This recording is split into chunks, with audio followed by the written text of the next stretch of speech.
അപ്പൊ അളിയൻ കാര്യമൊന്നും അറിഞ്ഞില്ലേ? ഇല്ല. എന്നാൽ ഇനി ഞാനത് പറയാം. കൊതുകിനെ ഭയന്ന് കാളയ്ക്ക് ജീവൻ അർപ്പിച്ച ആ മഹാ മനുഷ്യന് വേണമെങ്കിൽ ഒരു നോക്ക് കണ്ടോളൂ. ചിരിക്കരുതേ.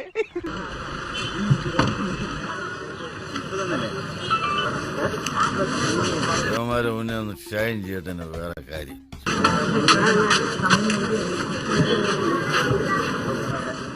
നിങ്ങൾക്ക് ആർക്കെങ്കിലും പരാതി ഉണ്ടോ? അപ്പൊ വന്താൻ തലവരവ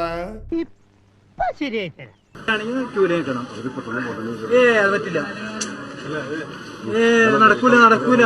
ഒരു റീ എൻട്രിക്ക് ശ്രമിക്കുമ്പോ ആരംഭത്തിൽ അപമാനം. ജനാധിപത്യ രീതിയിൽ വോട്ട് ചെയ്യാനാണെങ്കിൽ മര്യാദക്ക് ക്യൂല് നിൽക്കണം.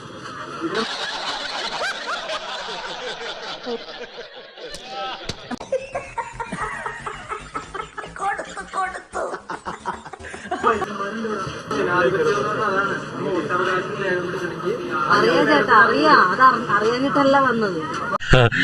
അങ്ങനെയൊക്കെ വഴിയില്ല. അതറിഞ്ഞിട്ട് തന്നെയാണ് വന്നത്. പറഞ്ഞതല്ലേ അച്ഛനോട്. ഈ 4 ആള് കൂടുമ്പോൾ നിന്റെ ഈ ഷൈനിങ് ഉണ്ടല്ലോ, അത് ഈ ചുപ്പറുണ്ടത് വേണ്ട. ഒരു കയ്യബദ്ധം നാറ്റിക്കരുത്. ഒരാൾക്ക് പ്രശ്നമില്ലെങ്കിൽ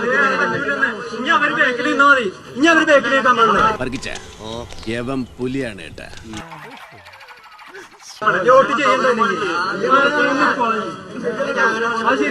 പ്രായമായ സ്ത്രീകൾ ഇവിടെയൊക്കെ ഉണ്ട്. ഒരു ലേഡി വന്നപ്പോ അവര് 100% ഞാൻ യോജിക്കുന്നു. അയാൾക്ക് മാത്രമേ ഉള്ളൂ പ്രശ്നം, വേറെ ആർക്കും പ്രശ്നമില്ല. കണ്ണീര് തുടച്ചിട്ട് പറ, കുറച്ചുകൂടി വിശ്വസിക്കാൻ തോന്നുന്നു. 12 ആനി അതിന്റെ തോറ്റും തരാന്ന് പറഞ്ഞാലും ഇനി അങ്ങോട്ട് ഞാനില്ല. പോയോർത്തോളം മതിയായി. തടി ബാക്കിയായത് തന്നെ റബ്ബിന്റെ കാവല്.